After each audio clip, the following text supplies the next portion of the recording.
I always believed that the past was a distant echo, its reverberations fading with time. But then I stood on the plains of Marathon, and the echoes became a roar. In the spring of 2025, I embarked on a journey to Greece, eager to immerse myself in its rich history. The Battle of Marathon, fought in 490 BC, had always fascinated me, a pivotal clash where the Athenians defied the might of the Persian Empire. Determined to experience the battlefield firsthand, I set out for the Marathon Plain, a site that had witnessed the birth of legends.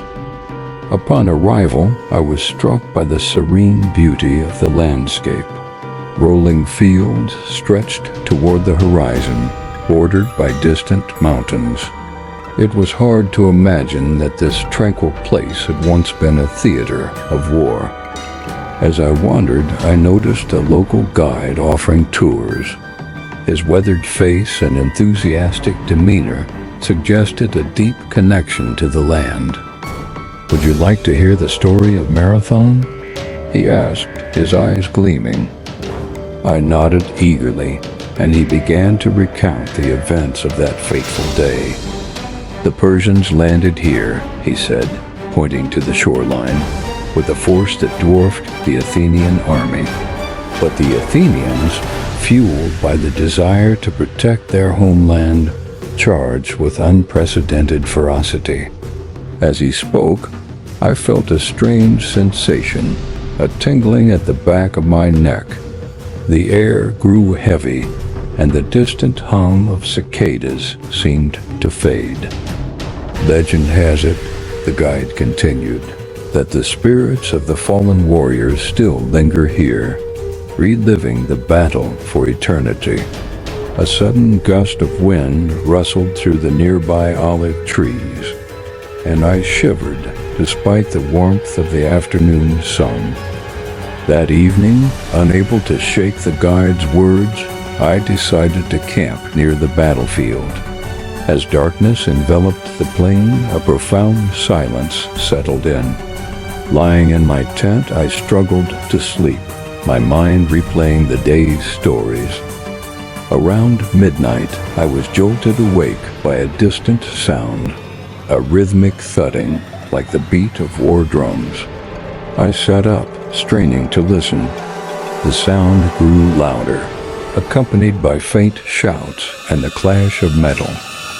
Heart pounding, I stepped out of my tent.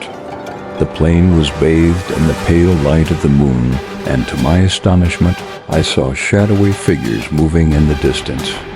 They seemed to be locked in combat, their forms flickering like images from a forgotten time. Transfixed, I watched as the spectral battle unfolded. The air buzzed with energy, and I could almost feel the ground tremble beneath my feet. Suddenly, a figure broke away from the melee and ran toward me. As he approached, I saw the determination etched on his face, his armor glinting ethereally. "Pheidippides," I whispered, recalling the legendary messenger who had run to Athens to announce the victory. He paused before me, his eyes meeting mine. In that moment, time seemed to collapse, bridging millennia. "The battle is won," he said, his voice a mere breath. "But the struggle continues." Before I could respond, he turned and vanished into the night, the sounds of battle fading with him.